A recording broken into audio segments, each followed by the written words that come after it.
ಅಡಿಗೆ ಮಾಡ್ಬೋದು, ಬಟ್ ಹೆಣ್ಮಕ್ಳಿಗೆ ತರಕಾರಿ ತೆಗೆದಿಡೋದು ಒಂದು ದೊಡ್ಡ ಟಾಸ್ಕ್ ಅಲ್ವಾ. ಎಲ್ಲ ಅದರದ್ದೇ ಆದ ಬಾಕ್ಸಲ್ಲೆಲ್ಲ ಹಾಕಿಡಬೇಕು. ಕೆಲವೊಂದು ವೆಜಿಟೇಬಲ್ಸನ್ನು ಕಟ್ ಮಾಡ್ಕೋಬೇಕು. ಯಾಕೆ ಗೊತ್ತಾ, ಬೆಳಗ್ಗೆ ಹರಿಬರಿಯಲ್ಲಿರುವಾಗ ಮಕ್ಕಳು ಸ್ಕೂಲ್ ಕಾಲೇಜ್ ಹೋಗ್ತಾರಲ್ವ, ಆವಾಗ ನಾವು ಹೆಚ್ಕೊಳ್ಳೋಕ್ಕೆ ತುಂಬ ಕಷ್ಟ ಆಗುತ್ತೆ. ಆಲ್ರೆಡಿ ಕೆಲವೊಂದು ಬೇಗನೆ ಬಳಸೋ ಅಂಥ ಪದಾರ್ಥ ಏನು ತರಕಾರಿ ಇರುತ್ತಲ್ಲ, ಅದನ್ನು ನಾವು ಕಟ್ ಮಾಡ್ಕೋಬೋದು. ಯಾಕಂದರೆ ಬೆಳಗ್ಗೆ ತುಂಬ ಅರ್ಜೆಂಟ್ ಆಗುತ್ತೆ, ಸೊ ಅದಕ್ಕೋಸ್ಕರ ನಾವು ಕಟ್ ಮಾಡ್ಕೊಳ್ಳೋದು ಒಳ್ಳೇದು ಅನಿಸುತ್ತೆ. ಬಟ್ ಅದು ಸರಿಯಲ್ಲ. ಬಟ್ ನ್ಯೂಟ್ರಿಷನ್ ಅದ್ರೇನು ಅಂಶ ಎಲ್ಲ ಹೋಗುತ್ತೆ. ಆದರೂ ಅನಿವಾರ್ಯ ಅಲ್ವಾ. ವರ್ಕಿಂಗ್ ವಿಮೆನ್ ಆಗಿರ್ಬೋದು ಅಥವಾ IT ವರ್ಕರ್ಸ್ ಯಾರಾದರೂ ಆಗಿರ್ಬೋದು, ಈವನ್ ಗೃಹಿಣಿಯರು ಸಹನೇ ಬೆಳಗ್ಗೆ ಮಕ್ಕಳಿಗೆಲ್ಲ ನಾವು ಮಾಡಬೇಕಲ್ವ. ಸೊ ಹಾಗಾಗಿ ಅದು ಈಸಿ ಆಗುತ್ತೆ. ಕೆಲವೊಂದು ತರಕಾರಿಗಳನ್ನು ಕಟ್ ಮಾಡಿ ಅಡ್ವಾನ್ಸ್ ಆಗಿ ಇಟ್ಕೊಂಡಾಗ ಎಲ್ಲ ನಾನು ಇದನ್ನ ಸೆಗ್ರಿಗೇಟ್ ಮಾಡ್ತಾ ಇದ್ದೀನಿ. ಇಲ್ಲೇ ಪಕ್ಕದ ಹಳ್ಳಿಯಲ್ಲಿ ಒಂದು 7 ಕಿಲೋಮೀಟರ್ ಆಗುತ್ತೆ ನಮಗೆ. ಅದು ಹೋಬಳಿ ಮಟ್ಟದಲ್ಲಿದೆ, ಅದು ದೊಡ್ಡ ಸಿಟಿ ಏನಲ್ಲ, ಬಟ್ ಹೋಬಳಿ ಮಟ್ಟದಲ್ಲಿದೆ. ಅಲ್ಲಿ ನಮಗೆ ಎಲ್ಲ ತರಕಾರಿ ಫ್ರೆಶ್ ಆಗಿ ಸಿಗುತ್ತೆ. ಯಾಕಂದರೆ ಅಲ್ಲಿ ಹಳ್ಳಿಯಿಂದ ತರಕಾರಿ ಬರುತ್ತೆ. ಸೊಪ್ಪು ಅದೆಲ್ಲ ನಮಗೆ ತುಂಬ ಚೆನ್ನಾಗಿ ಸಿಗುತ್ತೆ. ನಾನು ನಮ್ಮ ಗಾರ್ಡನ್ನಲ್ಲಿ ಯೂಸ್ ಮಾಡೋದ್ರಿಂದ ನಾನು ಓನ್ಲಿ ಕೊತ್ತಂಬರಿ ಸೊಪ್ಪು ಮಾತ್ರ ತರಿಸ್ತೀನಿ ಅಷ್ಟೇ. ಇನ್ನು ಸೊಪ್ಪೆಲ್ಲ ಇದನ್ನು ಹಾಕ್ಕೊಂಡಿದ್ದೀನಿ, ಸ್ವಲ್ಪ ಚಿಕ್ಕದಿದೆ. ನಾನು ಅದನ್ನು ನಿಮಗೆ ಇನ್ನೊಂದು ದಿನ ಶೇರ್ ಮಾಡ್ಕೊಳ್ತೀನಿ, ನಂದು ಏನೇನು ತರಕಾರಿ ಹಾಕಿದ್ದೀನಿ ಅಂತೇಳಿ.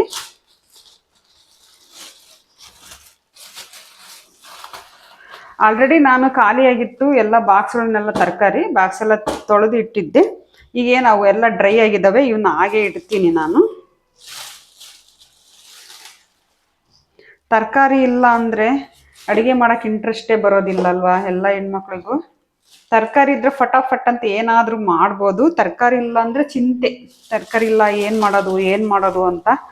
ಕಾಳುಗಳನ್ನು ಹಾಕಿ ಮಾಡ್ತೀವಿ ಡೈಲಿ. ಅದೇ ಆದರೆ ಕಾಳುಗಳು ಪದೇ ಪದೇ ಮಾಡಿದರೆ ಇಷ್ಟಪಡಲ್ಲ ಮನೆಯಲ್ಲಿ. ಒಂದಿನ ಮೊಳಕೆ ಕಟ್ಟಿದ್ದು, ಒಂದಿನ ಬೇಳೆ ಕಾಳುಗಳು ಹಾಕಿ ಪಲ್ಯ ಮಾಡಿದ್ದೆ, ಅದೇ ಪುನಃ ಮಾಡಿದರೆ ಮನೆಯಲ್ಲಿ ಇಷ್ಟಪಡಲ್ಲ. ಹಂಗಾಗಿ ತರಕಾರಿನೂ ಜೊತೆಗಿದ್ದರೆ ಚೆನ್ನಾಗೆ. ಎಲ್ಲ ತರಕಾರಿನೂ ಸಿಗುತ್ತೆ ನಮ್ಮ ಹಳ್ಳಿ ಸೈಡಲ್ಲೂ. ಕೆಲವೊಂದು ರೇರಾಗಿ ಬೆಳೆಯುವಂಥದ್ದು ಮಾತ್ರ. ಈಗ ಹಸಿ ಬಟಾಣಿ ಇದೆಯಲ್ಲ, ಗ್ರೀನ್ ಪೀಸ್, ಅದು ಸಿಗಲ್ಲ ಇಲ್ಲಿ. ಅದು ಸಿಗುತ್ತೆ ಹಳ್ಳಿಯಲ್ಲಿ, ಅಂದ್ರೆ ಬೆಳೆಯಲ್ಲಿ ಇಲ್ಲಿ ನಮ್ಮ ಸೈಡ್. ಹಂಗಾಗಿ ಅದು ಕೂಡ ಸಿಗುತ್ತೆ. ಸ್ವಲ್ಪ ತುಂಬ ಕಾಸ್ಟ್ಲಿ ಹೇಳ್ತಾರೆ ಸ್ವಲ್ಪ. ಅದನ್ನು ತಂದು ಹಳ್ಳಿಯಲ್ಲಿ ಅಂತ ಯಾರು ಇಷ್ಟಪಡಲ್ಲ. ಯಾರಾದರೂ ಹಿಂಗೆ ಸ್ವಲ್ಪ ಇದನ್ನು ಮಾಡೋ ಅಂತಾರೆ, ಅಡುಗೆ ಮಾಡೋ ಅಂತಾರೆ, ತಗೊಂಡು ಹೋಗ್ತಾರೆ. ಹಾಗಾಗಿ ಅವರು ಸ್ವಲ್ಪ ತಂದಿರ್ತಾರೆ, ಬಟ್ ತುಂಬ ಬೆಲೆ ಜಾಸ್ತಿ ಹೇಳ್ತಾರೆ. ಕಾಸ್ಟ್ಲಿ ಇದು ಹೇಳೋದು, ಅವ್ರು ತುಂಬ ಕಾಸ್ಟ್ಲಿ. ಅವ್ರು ನಮಗೆ ಜಾಸ್ತಿ ಬೀಳುತ್ತೆ ಅಂತೇಳಿ ನಮಗೆ ಸ್ವಲ್ಪ ರೇಟಲ್ಲೇ ಕೊಡ್ತಾರೆ. ಆಮೇಲೆ ಜವಳಿಕಾಯಿ, ಇದರಲ್ಲಿ ಜವಾರಿ ಇರುತ್ತೆ, ಅದು ತುಂಬ ಟೇಸ್ಟಾಗಿರ್ತದೆ. ಮಾಡಿದರೆ ತುಂಬ ಟೇಸ್ಟಿಯಾಗಿರ್ತದೆ ಅದನ್ನು ಸಹ ಇಟ್ಕೊಂಡಿರ್ತಾರೆ ಹಳ್ಳಿಯಲ್ಲಿ. ಆಮೇಲೆ ಕಡ್ಡಿಕಾಯಿ, ಹಸಿಮೆಣಸಿನ್ಕಾಯಿಯಲ್ಲಿ ಅವು ತುಂಬ ಚೆನ್ನಾಗಿರ್ತದೆ. ಆಗ ತಾನೇ ಒಟ್ಟು ಹಳ್ಳಿ ತರಕಾರಿ ಫ್ರೆಶ್ ಆಗಿರುತ್ತೆ.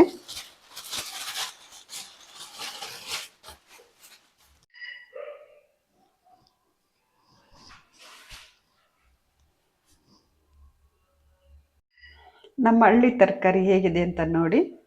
ಅರ್ಧ kg ಅಷ್ಟೇ ಹಸಿಮೆಣಸಿನ್ಕಾಯಿ. ಇವು ಮಾತ್ರ ಸ್ವಲ್ಪ ಫ್ರೆಶ್ ಆಗಿಲ್ಲ ಅಂತ ನನಗನ್ಸುತ್ತೆ. ಇದೆಲ್ಲ ತಂದಿರೋದು ನನ್ನ ಮಗ. ಇದಕ್ಕಿಂತ ಇನ್ನೊಂದು 3 ಐಟಮ್ಸ್ ತರಕಾರಿ ಬಿಟ್ಟಿದ್ದಾನೆ, ಅವನಿಗೆ ಗೊತ್ತಾಗಿಲ್ಲ. ಇದು ನಾನು ಆಲ್ರೆಡಿ ಇನ್ನು ಗ್ರೀನ್ ಪೀಸನ್ನು ಇಷ್ಟು ಅದ ನಾನು ಬಾಕ್ಸಿಗೆ ಹಾಕ್ಕೊಂಡಿದ್ದೀನಿ, ನೋಡ್ತಾ ಇರ್ಬೋದು. ನಾನು ಅದೇ ಹೇಳಿದ್ನಲ್ಲ, ಕೊತ್ತಂಬರಿ ಸೊಪ್ಪು ಮಾತ್ರ ತರಿಸಿದ್ದೀನಿ. ಇದು ಬೇಳೆ ಸಾಂಬಾರಿಗೆ ಅಷ್ಟೇ ಯೂಸ್ ಮಾಡ್ತೀನಿ. ಸೌತೆಕಾಯಿ ಸಾಲಡ್ ಮಾಡಲಿಕ್ಕೆ ಅವನಿಗೆ. ಯಾಕೋ ಇದು ಮಾತ್ರ ಕಡಿಮೆ ತಂದಿದ್ದಾನೆ, 1/4 kg. ಅದು ಗೊತ್ತಾಗಿಲ್ಲ ಅವನಿಗೆ. ಬೆಂಡೆಕಾಯಿ ಅವನಿಗೆ ತುಂಬ ಇಷ್ಟ, ಅವನಿಗೆ ಪಲ್ಯ. ಹಾಗಾಗಿ ಅರ್ಧ kg ತಂದಾನೆ. ಇದೊಂದು ಅರ್ಧ kg ಇದೆ. ಹಾಗೆ ಬೀನ್ಸ್ 1/4 kg, ಅದಕ್ಕೆ 1/4 kg ತಂದಿದ್ದಾನೆ. ಗೊತ್ತಾಗ್ತಿಲ್ಲ ಯಾಕೋ ಅಂತ ಕೇಳಿಲ್ಲ ನಾನು. ಬಟ್ ಅವನಿಗೆ ದೋಸೆ ಇಷ್ಟಲ್ಲ, ಇದನ್ನು ಮಾತ್ರ ಅರ್ಧ kg ತೊಗೊಂಡು ಬಂದಿದ್ದಾನೆ. ಇದನ್ನು ಸಹ ಅರ್ಧ kg. ಇವು ಮಾತ್ರ 2 kg ತೊಗೊಂಡು ಬಂದಿದ್ದಾನೆ. ಇಷ್ಟಕ್ಕೆ ಸ್ವಲ್ಪ ಹಸಿ ಶುಂಠಿ ತಂದಿದ್ದಾನೆ, ನೋಡ್ತಾ ಇರ್ಬೋದು. ಇಷ್ಟಕ್ಕೆ 500, ಓನ್ಲಿ 500. ನಂದು ಸುಮಾರು ಒಂದು $600-700 ಆಗುತ್ತೆ ತರಕಾರಿ. 10 ಡೇಸ್ ಮಾಡ್ತೀನಿ. ಇದ್ರ ಜೊತೆಗೆ ಬ್ರೇಕ್ಫಾಸ್ಟು ಇಡ್ಲಿ, ದೋಸೆ ಇರುತ್ತೆ. ಇದು ಏನಿದ್ರು ತರಕಾರಿ ಸಾಂಬಾರಿಗೆ, ಪಲ್ಯಕ್ಕೆ ಯೂಸ್ ಮಾಡ್ತೀನಿ. ಇನ್ನೇನು ಇಡ್ಲಿ, ದೋಸೆ ಎಲ್ಲರೂ ಮಾಡೋಂತೆ ಪಡ್ಡು ಮಾಡ್ತೀನಿ. ಇದ್ರ ಜೊತೆಗೆ ಕಾಳುಗಳು ಹಾಕಿ ಇನ್ನೇನು ಈ ಥರ ಕಾಳುಗಳನ್ನೆಲ್ಲ ಹಾಕಿಬಿಟ್ಟು ನಾನು ನೋಡ್ತಾ ಇದ್ದೀರಲ್ವ, ಇವನ್ನೆಲ್ಲ ನಾನು ಕಾಳುಗಳನ್ನು ಯೂಸ್ ಮಾಡ್ಕೊಳ್ತೀನಿ. ಇದನ್ನೊಂದೊಂದೇ ಎಲ್ಲ ನಾನು ಈ ಬಾಕ್ಸಿಗೆ ಹಾಕ್ತೀನಿ.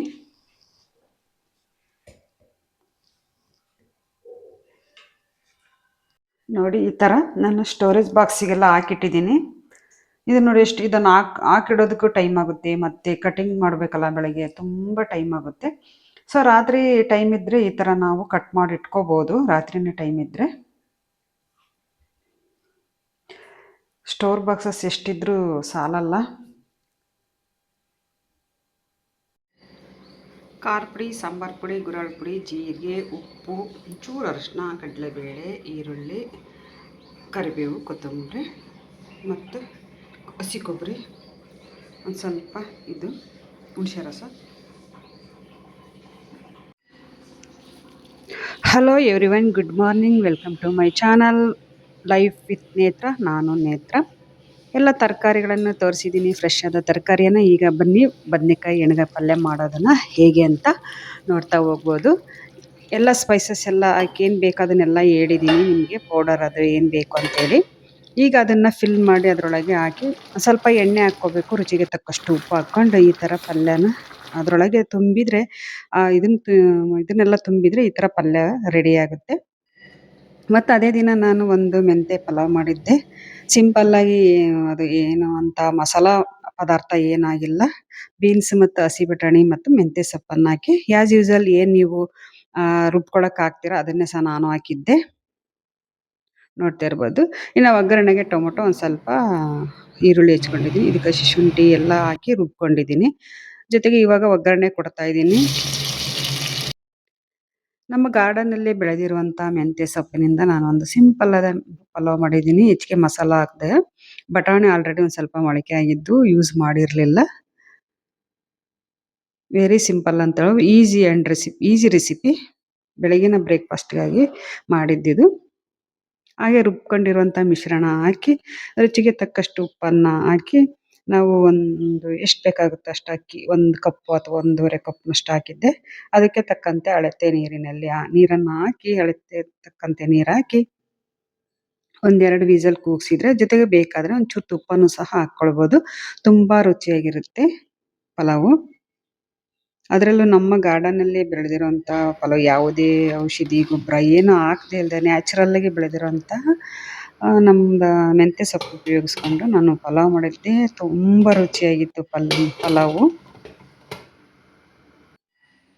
ನೋಡ್ತಾ ಇದ್ದೀರಲ್ವ, ತುಂಬ ಟೇಸ್ಟಿಯಾದ ಪಲಾವ್ ರೆಡಿ ಆಯಿತು, ಮೆಂತ್ಯ ಪಲಾವ್. ಜೊತೆಗೆ ಒಂದು ಸ್ವಲ್ಪ ಬಿಸಿ ತುಪ್ಪ ಹಾಕ್ಕೊಂಡು, ಬಿಸಿ ಪಲಾವ್ಗೆ ತುಪ್ಪ ಹಾಕ್ಕೊಂಡು ತಿಂದರೆ ತುಂಬ ಟೇಸ್ಟಿಯಾಗಿರುತ್ತೆ. ಈಗ ಇನ್ನೇನು ಕಲ್ಲಂಗಡಿ, ಶಿವರಾತ್ರಿ ಬಂದಂಗೆ ಕಲ್ಲಂಗಡಿ ಎಲ್ಲ ಸ್ಟಾರ್ಟ್ ಆಗುತ್ತೆ. ಶಿವ ಅನ್ನೋಕರ ಬೇಸಿಗೆ ಕಾಲದಲ್ಲಿ ಇದು ತುಂಬಾ ಒಳ್ಳೆಯದು. ನಾನು ಒಂದು ದೊಡ್ಡದಿತ್ತು, ಅದರಲ್ಲಿ ಅರ್ಧ ಭಾಗ ಮಾಡಿ ಒಂದಿಷ್ಟು ಫ್ರಿಜ್ಜಲ್ಲಿ ತೆಗೆದಿಟ್ಟಿದ್ದೆ. ಇನ್ನೊಂದು ಸ್ವಲ್ಪ ಇದನ್ನು ಪೀಸ್ ಮಾಡಿ, ಮತ್ತು ಇದನ್ನು ನಾವು ಸ್ವಲ್ಪ ಉಪ್ಪು ಹಾಕ್ಕೊಂಡು ತಿಂದರೆ, ಆವಾಗ ಬೇಗನೆ ತಿನ್ನಬೇಕು. ಒಂದು ಸ್ವಲ್ಪ ಉಪ್ಪು ಹಾಕ್ಕೊಂಡು ತಿಂದರೆ, ಅಂದರೆ ಅದು ಮತ್ತೆ ನೀರು ಹೊಡೆಯುತ್ತೆ, ಬಿಡಬಾರ್ದು. ಈ ಥರ ಸಣ್ಣ ಸಣ್ಣ ಪೀಸ್ ಮಾಡಿಕೊಂಡು ಉಪ್ಪು ಹಾಕ್ಕೊಂಡು ತಿಂದರೆ ತುಂಬ ಟೇಸ್ಟಿಯಾಗಿರುತ್ತೆ. ಇನ್ನು ಇದೇ ಜ್ಯೂಸು ಇನ್ನು ಸ್ಟಾರ್ಟ್ ಆಗ್ತವೆ, ಎಲ್ಲ ಹಣ್ಣುಗಳ ಜ್ಯೂಸು. ಅದರಲ್ಲಿ ಸ್ಪೆಷಲಿ ಈ ಬೇಸಿಗೆ ಕಾಲದಲ್ಲಿ ಕಲ್ಲಂಗಡಿ ಹಣ್ಣಿನ ಜ್ಯೂಸು ಸ್ಟಾರ್ಟ್ ಆಗುತ್ತೆ. ನಾನೊಂಚೂರು ಉಪ್ಪು ಹಾಕಿ ಅಂದರೆ ತುಂಬ ಟೇಸ್ಟಿಯಾಗಿರುತ್ತೆ ಅಂಥೇಳಿ. ಮತ್ತು ಬೆಂಡೆಕಾಯಿ ಪಲ್ಯ ಮಾಡಿದ್ದೆ ನಾನು. ಬೆಂಡೆಕಾಯಿ ತುಂಬ ಹೆಲ್ತಿಗೆ ಒಳ್ಳೆಯದು, ನಿಮಗೂ ಗೊತ್ತಿರುವಂಥ ವಿಷಯನೇ. ಆದರೂ ಸಹ ನಾನು ಹೇಳ್ತೀನಿ, ಇದು ರಕ್ತದಲ್ಲಿನ ಸಕ್ಕರೆ ಪ್ರಮಾಣ ನಿಯಂತ್ರಣ ಮಾಡುತ್ತೆ, ಹೆಲ್ದಿ ಕೂಡ. ಆದರೆ ಶುಗರ್ ಲೆವೆಲನ್ನು ನಿಯಂತ್ರಣಕ್ಕೆ ತರುತ್ತೆ. ಇದು ಜೀರ್ಣಕ್ರಿಯೆಗೆ ತುಂಬಾ ಒಳ್ಳೆಯದು ಅಂತಾರೆ. ಬೆಂಡೆಕಾಯಲ್ಲಿ ಫೈಬರ್ ಇರುತ್ತೆ ಅಂತ ಹೇಳ್ತಾರೆ. ಯಾವುದೇ ಒಂದು ಸಮಸ್ಯೆ ಇದ್ರೂನು ಹೋಗುತ್ತೆ ಅಂತಾರೆ. ಆಮೇಲೆ ಹೃದಯ ರೋಗಕ್ಕೂ, ಕೊಲೆಸ್ಟ್ರಾಲ್ ಕಡಿಮೆ ಮಾಡುತ್ತೆ, ಹೃದಯ ರೋಗಕ್ಕೂ ಸಹ ಸಹಕಾರಿ ಅಂತಾರೆ. ಆಮೇಲೆ ತೂಕ ನಿಯಂತ್ರಣ, ವೆಯ್ಟ್ ಲಾಸ್ ಮಾಡ್ಕೋಬಹುದು. ಡಯಟ್‌ಗಾಗಿ ಇದು ತುಂಬಾ ಒಳ್ಳೆಯದು ಅಂತಾರೆ.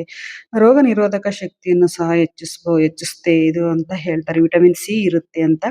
ಅದರಲ್ಲೂ ಚರ್ಮ ಮತ್ತು ಕೂದಲಿಗೆ ತುಂಬಾ ಒಳ್ಳೆಯದು ಅಂತಾರೆ. ಇದು ಕೂದಲಿಗೂ ಸಹ ಇದ್ರದ್ದು ಲೋಳೆ ಇರುತ್ತಲ್ಲ ಅದನ್ನ ಹಚ್ಕೊಂಡ್ರೆ ಒಂಥರ ಕಂಡೀಷನರ್ ಆಗಿ ಕೆಲಸ ಮಾಡುತ್ತೆ ಅಂತ ಹೇಳ್ತಾರೆ. ಆಮೇಲೆ ಗರ್ಭಿಣಿಯರಿಗೂ ತುಂಬಾ ಉಪಯುಕ್ತ. ಆಮೇಲೆ ಎಲುಬನ್ನು ಬಲಪಡಿಸುತ್ತದೆ ಅಂತ ಹೇಳ್ತಾರೆ. ಮತ್ತು ಇದ್ರ ಜೊತೆಗೆ ಈ ಪೈಲ್ಸ್ ಇರೋರೆಲ್ಲ ರಾತ್ರಿನೇ ಇದು ಬೆಂಡೆಕಾಯಿಯನ್ನು ಸ್ವಲ್ಪ ಕಿವುಚಿ ನೀರೊಳಗೆ ಹಾಕಿಟ್ರೆ ಬೆಳಗ್ಗೆ ಅದನ್ನು ಕುಡಿದ್ರೆ ಒಂದ್ ಮೋಷನ್ ಹಾರ್ಡ್ ಆಗಿ ಹೋಗುತ್ತಲ್ಲ ಅವ್ರಿಗೆ ಇದು ಸ್ವಲ್ಪ ಈಸಿ ಆಗುತ್ತೆ. ಏಕೆಂದ್ರೆ ಅದು ಲೋಳೆ ತರ ಇರುತ್ತಲ್ಲ. ಸೊ ಹಾಗಾಗಿ ಅದು ತುಂಬಾ ಚೆನ್ನಾಗಿ ಒಳ್ಳೇದು ಅಂತಾರೆ. ಆ ತರ ರಾತ್ರಿ ಹಾಕಿ ಆ ಬೆಂಡೆಕಾಯಿ ನೀರಲ್ಲಿ ಹಾಕಿ ಬೆಳಗ್ಗೆ ಅದು ನೀರು ಕುಡಿಯೋದ್ರಿಂದ ಮೋಷನ್ ಕ್ಲಿಯರ್ ಆಗುತ್ತೆ ಅಂತ ಹೇಳ್ತಾರೆ. ಸೊ ಹಾಗಾಗಿ ತುಂಬಾನೇ ಒಳ್ಳೇದು ಬೆಂಡೆಕಾಯಿ. ಎಲ್ಲರೂ ಈಸಿಯಾಗಿ ಮಾಡೋಂಥ ರೆಸಿಪಿನೇ ಅದನ್ನು ಆಲ್ಮೋಸ್ಟ್ ಎಲ್ಲರಿಗೂ ಗೊತ್ತಿರುತ್ತೆ. ನಾವು ಇದನ್ನ ಬೆಂಡೆಕಾಯನ್ನು ಕಪ್ಪಾಗದಂತೆ ಹುರ್ಕೋಬಾರ್ದು. ಒಂದು ಹದಕ್ಕೆ ಹುರ್ಕೊಂಡು ಬೇಕಾದ್ರೆ ನೀವು ಒಣಮೆಣಸಿನ್ಕಾಯಿ ಹಾಕ್ಬೋದು. ಇಲ್ಲ ಅಂದ್ರೆ ಈ ತರ ಖಾರ ಪುಡಿಯನ್ನ ಹಾಕ್ಬೋದು. ಇಲ್ಲ ಒಗ್ಗರಣೆಗೆ ಫಸ್ಟ್ ಖಾರ ಪುಡಿ ಹಾಕ್ಬೋದು. ಇಲ್ಲ ಅಂದ್ರೆ ಈ ಬೆಂಡೆಕಾಯಿ ಹಾಕಿ ನಾವು ಏನು ಒಗ್ಗರಣೆ ಕಲಿಸ್ತೀವಲ್ಲ ಆ ಟೈಮಲ್ಲಾದ್ರೂ ಸಹ ನೀವು ಹಾಕ್ಬೋದು. ತುಂಬಾ ರುಚಿಯಾದ ಇದು ಅಂತ ಬೆಂಡೆಕಾಯಿ ಪಲ್ಯವಂತ ಹೇಳ್ಬೋದು. ಇದಕ್ಕೆ ಸೈಡ್ ಡಿಶ್ ಆಗ್ ತರ ಮಾಡ್ಬೋದು. ರೊಟ್ಟಿ ಚಪಾತಿಗೂ ಸಹ ಮಾಡ್ಬೋದು. Thank you video ನೋಡಿದ್ದಕ್ಕಾಗಿ.